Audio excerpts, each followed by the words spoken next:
The oppressive humidity of Georgia persisted despite the air conditioner operating at maximum capacity. 10 years have elapsed since my marriage.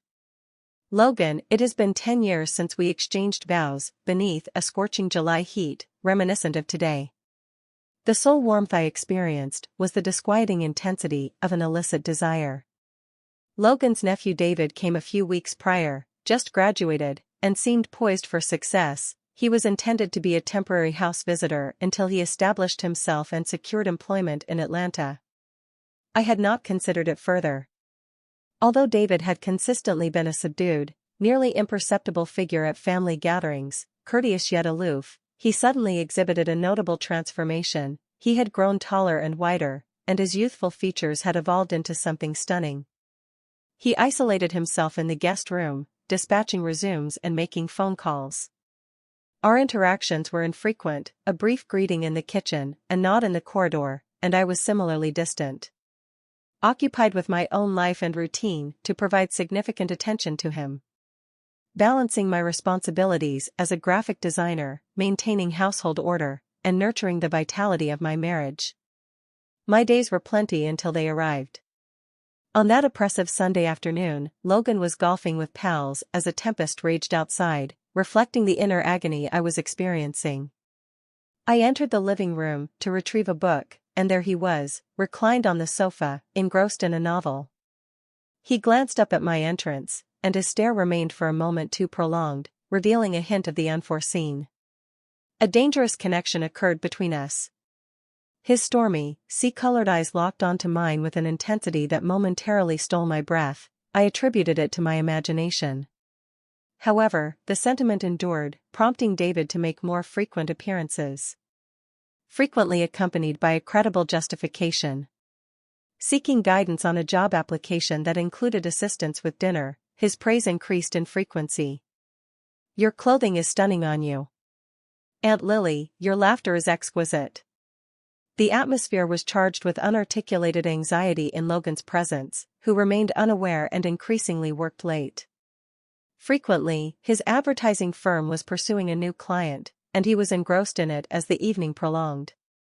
Before me was an expanse, devoid of life, imbued with the quiet presence of my husband's nephew. Each night, the boundary between us became increasingly indistinct, necessitating our caution. Although we never made physical contact or said explicit words, the quiet resonated with unexpressed longing one evening as I prepared supper, the aroma of garlic and herbs permeating the kitchen. I was preparing Logan's preferred chicken piccata, although my mind was occupied with thoughts of my husband David, who entered and offered assistance.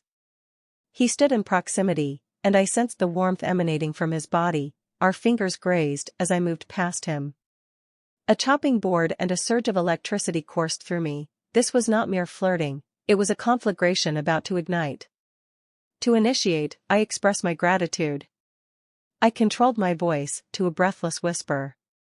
"Your assistance in this environment has been invaluable." He displayed that effortless smile, which had consistently appeared so naive. He said that it was inconsequential. "I enjoy the company of those with a deep, husky voice. You, Aunt Lily, found the atmosphere dense, rendering it difficult to inhale. We were precariously balanced on the brink of a precipitate, and I recognized with alarming certainty that a single misstep would plunge us into the abyss. Hesitated, it seemed like transgressing a boundary. Although it was only a film, I did not wish to appear paranoid or uncomfortable, hence I acquiesced. We positioned ourselves on the sofa, the television first emitting an unsettling luminescence throughout the room. Focusing on the film, a frivolous romantic comedy that Logan would have despised, was rather simple, but as time elapsed, my awareness intensified. The presence of David adjacent to me, the contact of his arm on mine as he extended for the remote, the gentle cadence of his breathing, the faint aroma of him. The film elicited a profound sense of unease midway through its duration. He moved nearer, causing my heart to rush, and I admonished myself to rise and fabricate an explanation. I intended to exit the room, however, I remained stationary as the distance between us diminished. Although his actions were not explicitly improper, the intensity of the situation was undeniable. "I genuinely appreciate you," Being here, Aunt Lily, he suddenly remarked, his voice low and husky, I have been feeling very adrift. Recently, amidst graduation and the endeavor to ascertain my future, your presence instills a sense of reassurance that everything will be well. I was uncertain how to reply. His remarks conveyed honesty and a vulnerability that surprised me. I experienced an intense want to reassure him that all would be okay, although I was acutely aware that I was precariously close to a perilous situation. You have endured considerable challenges, David, I remarked. It is customary for me to select my words with precision. He appeared unsure at that moment, gazing at me with dark, piercing eyes. It transcends mere uncertainty, he remarked. Gently, I am at a loss for words, although I have never experienced such feelings for anybody prior, causing my breath to hitch in my throat. This was the moment I had simultaneously feared and awaited.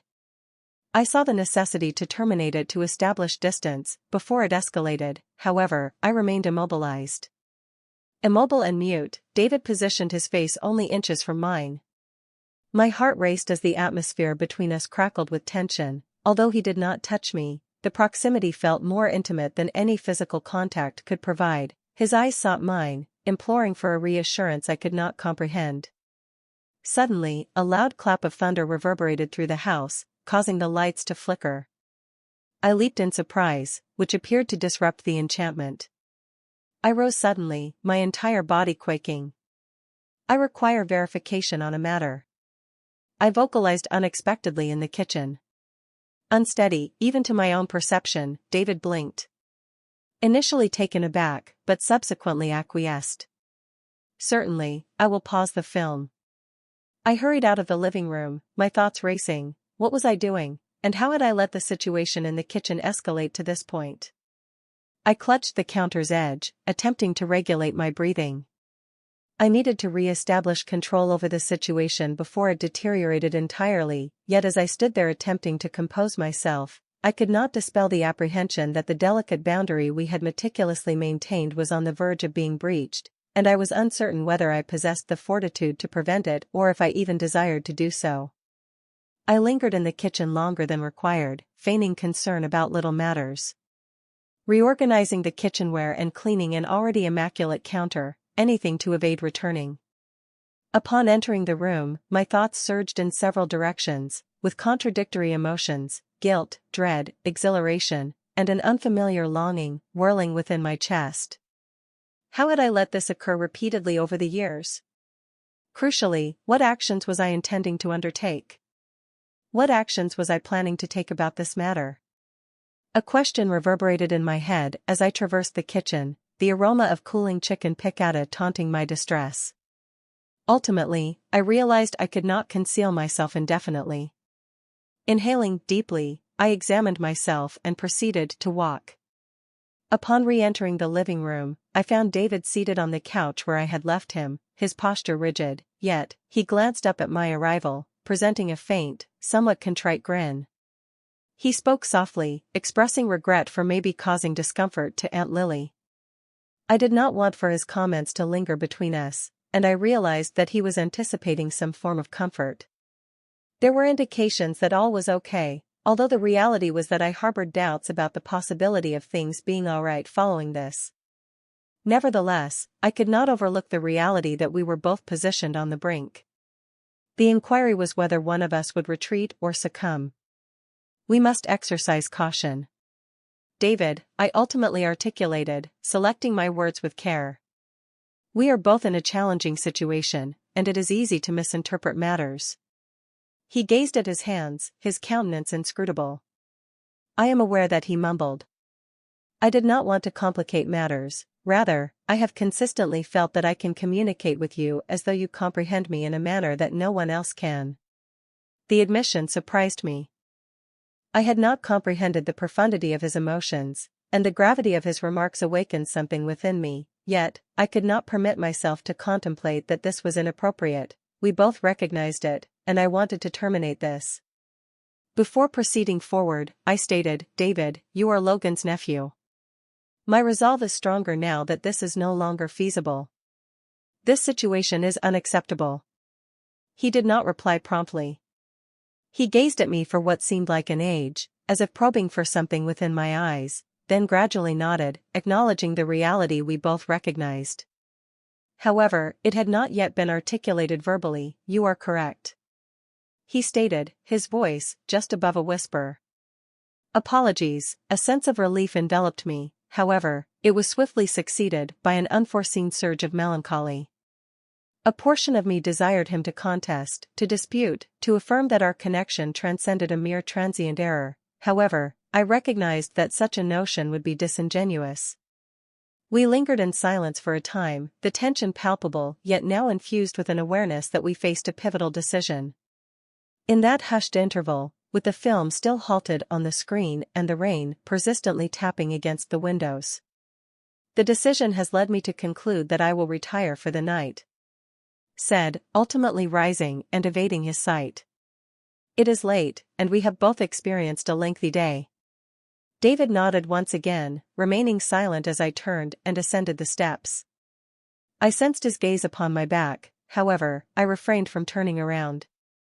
I could not, even if I desired, maintain the delicate control I had succeeded in restoring. I reclined in bed that night, gazing at the ceiling while my thoughts recapitulated each occurrence. The events of the evening were strange, akin to a cinematic scenario, instead of a personal experience. Despite its authenticity, I saw the necessity of relinquishing it for the preservation of my marriage. To save my sanity, I had to suppress this, before it escalated. However, sleep eluded me. Notwithstanding the circumstances, I remained convinced that the narrative between David and me was not yet concluded. The days following that night felt peculiar, as if I were existing in a parallel reality where the surface appeared unchanged, yet everything felt altered beneath. David and I avoided one another to the greatest extent possible whenever our paths intersected. The atmosphere was charged with unvoiced sentiments, characterized by strained grins and uncomfortable silence, recalling that evening in the living room. Logan remained blissfully unaware, as he was still engrossed in his task. His nocturnal habits were a persistent observation I made. I detest his absence, not just for the loneliness it engenders, but also because it complicates my efforts to evade David.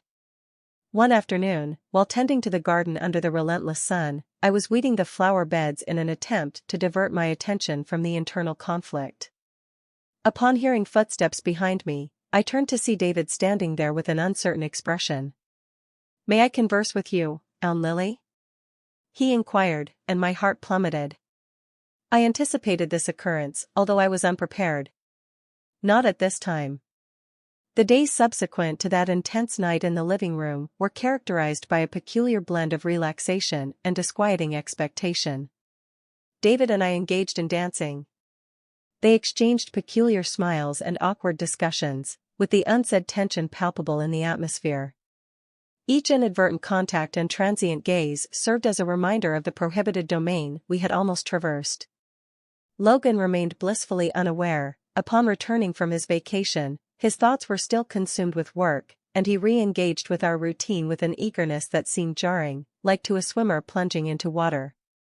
Returning to tranquil surroundings, oblivious to the tumultuous currents below, David appeared more subdued than customary. He occupied the majority of his time outside the home, either attending job interviews or frequenting a local cafe to refine his CV.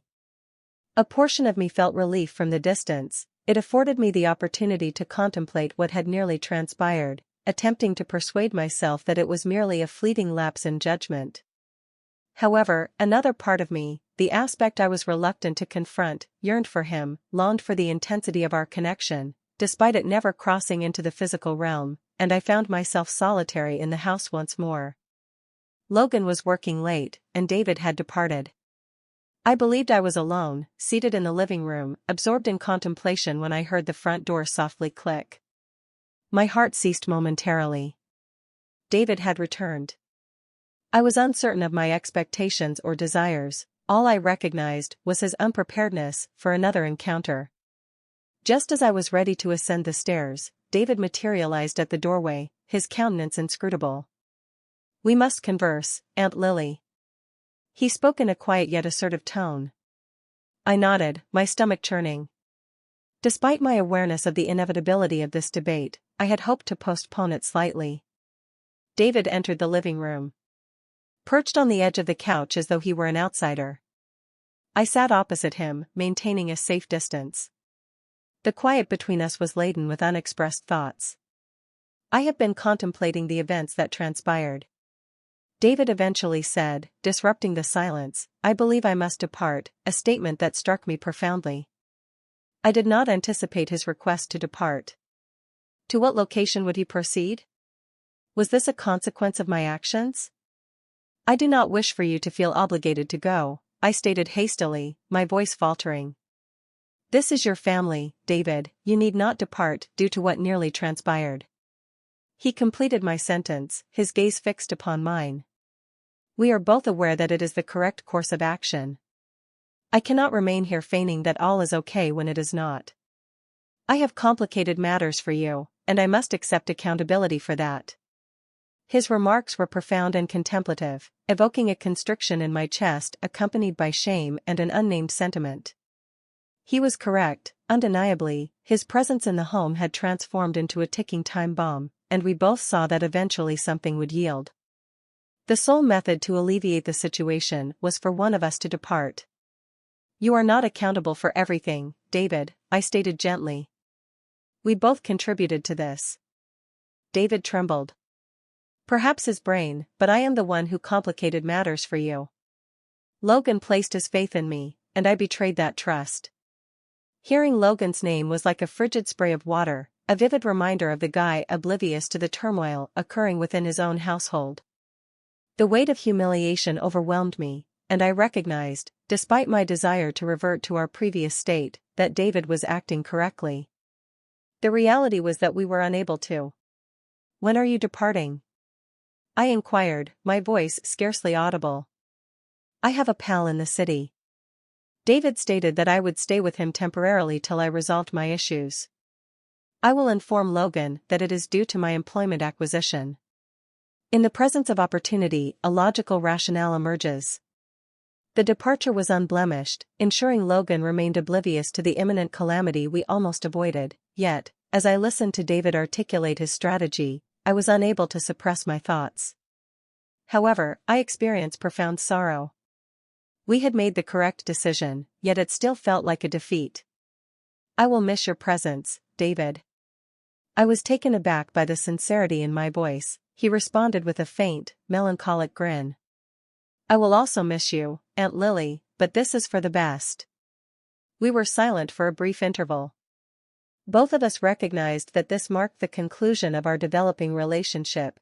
There would be no theatrical farewell or last-minute revelations, but a silent acknowledgement that this was the appropriate course of action, whatever the pain it caused David. He stood, and I accompanied him to the door as he grasped the doorknob. He halted, orienting himself, to confront me one final time. He expressed his desire that you would be well. With a gentle affirmation, I responded, but with uncertainty regarding its veracity. Subsequently, David unlocked the door and exited into the night, forsaking the tension, temptation, and the intricate predicament we had nearly succumbed to. I saw him across the driveway, vanishing into the shadows, and for the first time in weeks, I felt a sense of relief when Logan returned home later that night. He bestowed a kiss across my cheek. Oblivious to the burden that had just been alleviated from our existence, I returned his grin, cognizant that the near occurrence would remain a clandestine narrative, an untold tale.